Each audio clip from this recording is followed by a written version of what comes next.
வணக்கம். இன்னைக்கு நாம ஒரு சூப்பரான இன்ஜினியரிங் புதிரை பார்க்க போறோம்.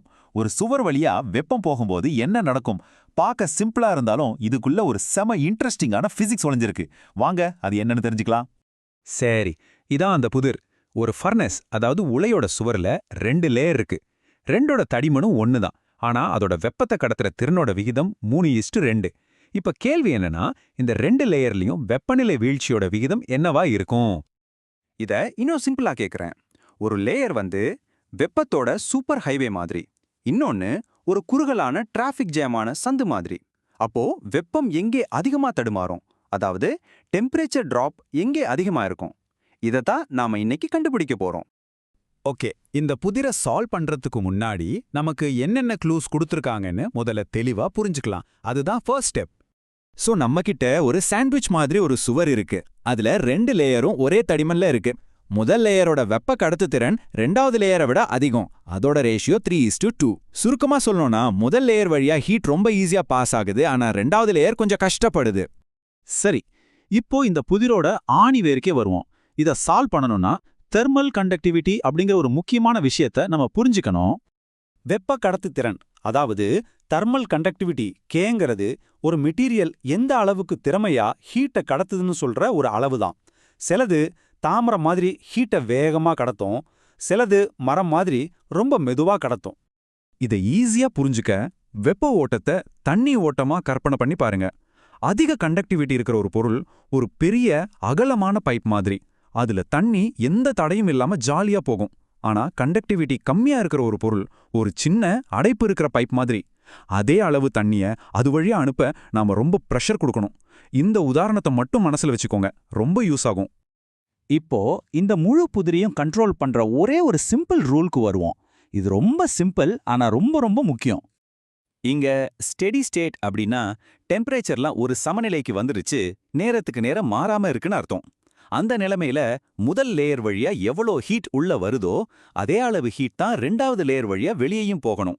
நம்ம பைப் உதாரணத்துல 2 பைப்பும் ஒன்னா இணைச்சிருந்தா முதல் பைப்ல எவ்வளோ தண்ணி போகுதோ அதே அளவு தண்ணி தானே 2வது பைப் வழியாவும் போகணும். அதே கான்செப்ட் தான் இங்கேயும். பாருங்க, இடது பக்கம் நம்ம கேள்வி, வலது பக்கம் அதை சால்வ் பண்ண போற ஃபுரியர் விதி. இந்த விதி என்ன சொல்லுதுன்னா, வெப்ப ஓட்டங்கிறது அந்த பொருளோட கண்டக்டிவிட்டி கே, பரப்பளவு ஏ, அப்புறம் டெம்பரேச்சர் மாற்றத்தை பொறுத்ததுன்னு சொல்லுது. இந்த ஃபார்முலா வச்சு தான் நாம இப்போ ஆன்சரை கண்டுபிடிக்க போறோம். சரி வாங்க, இப்போ ஸ்டெப் பை ஸ்டெப்பா கணக்க பார்க்கலாம். வெறும் ஃபார்முலாவா பார்க்காம அதுக்கு பின்னாடி இருக்கிற லாஜிக்கை புரிஞ்சுக்க முயற்சி பண்ணுவோம். ரொம்ப ஈஸி தான், பாருங்க. 2 லேயர்லயும் வெப்ப ஓட்டம் சமம் நமக்கு தெரியும். அதனால அதோட ஃபார்முலாக்களை சமன்படுத்துறோம். 2 லேயரோட பரப்பளவும் ஏ ஒன்னு தான், தடிமனும் டிஎக்ஸும் ஒன்னுதான்னு கேள்வியிலே சொல்லிட்டாங்க.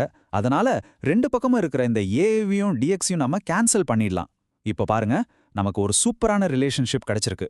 இதுதான் இந்த புதிரோட திறவுகோல். வெப்பநிலை வீழ்ச்சியோட விகிதம் வெப்ப கடத்து திறனோட விகிதத்துக்கு தலைகீழா இருக்கு.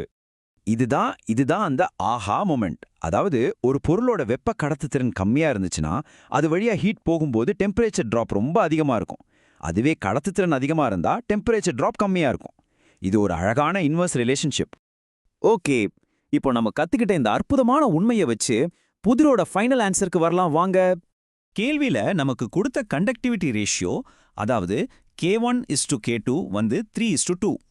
ஆனா நம்ம ஃபார்முலா என்ன சொல்லுது? டெம்பரேச்சர் டிராப் ரேஷியோ, அதாவது ΔT1/ΔT2 இதுக்கு தலைகீழா K2/K1 இருக்கும்னு சொல்லுது. அப்போ நம்ம என்ன பண்ணணும்? அந்த ரேஷியோவை அப்படியே தலைகீழா மாத்தணும். அப்போ வெப்பநிலை வீழ்ச்சியோட விகிதம் 2:3. அவ்வளவுதான். இதுதான் நம்ம புதிரோட விடை. முதல் லேயர்ல டெம்பரேச்சர் டிராப் 2 பங்குனா வெப்பத்தை மோசமா கடத்துற 2வது லேயர்ல அது 3 பங்கா இருக்கும். சோ இதுல நம்ம கத்துக்க வேண்டிய முக்கியமான பாடம் என்னன்னா, எந்த லேயர் ஹீட்டை மோசமா கடத்துதோ அந்த லேயர்ல தான் டெம்பரேச்சர் அதிகமா குறையுது. அந்த லேயரை தாண்டி போக வெப்பம் ரொம்ப கஷ்டப்படுறதால தான் இந்த பெரிய வீழ்ச்சி நடக்குது. நம்ம பழைய பைப் உதாரணத்துக்கே போவோமே. ஒரு சின்ன குறுகலான பைப்பு வழியா அதே அளவு தண்ணியை அனுப்பணும்னா நமக்கு ஒரு பெரிய ப்ரெஷர் டிராப் தேவைப்படும் இல்லையா? அதே மாதிரி தான் கண்டக்டிவிட்டி கம்மியா இருக்கிற லேயர் வழியா அதே அளவு ஹீட்டை அனுப்ப ஒரு பெரிய டெம்பரேச்சர் டிராப் தேவைப்படுது. இப்ப எல்லாம் கனெக்ட் ஆகுதா? இந்த விளக்கத்தோட கடைசியில உங்களுக்கு ஒரு கேள்வி. நாம இப்ப கத்துக்கிட்ட இந்த கான்செப்ட் நம்மள குளிர்ல இருந்து காப்பாத்துற ஒரு நல்ல வின்டர் கோட்டை டிசைன் பண்ண எப்படி உதவுது? யோசிச்சு பாருங்க. நல்ல கோட்ல இருக்கிற மெட்டீரியல் காத்த உள்ளே லாக் பண்ணிடும். காத்து ஒரு மிக மோசமான வெப்ப கடத்தி. அதனால உங்க உடம்புக்கும் வெளியில இருக்கிற குளிருக்கும் நடுவுல ஒரு பெரிய டெம்பரேச்சர் டிராப் அது உருவாக்குது. இந்த கொள்கை தான் உங்களை கதகதப்பா வச்சிருக்கு. சிந்திச்சு பாருங்க.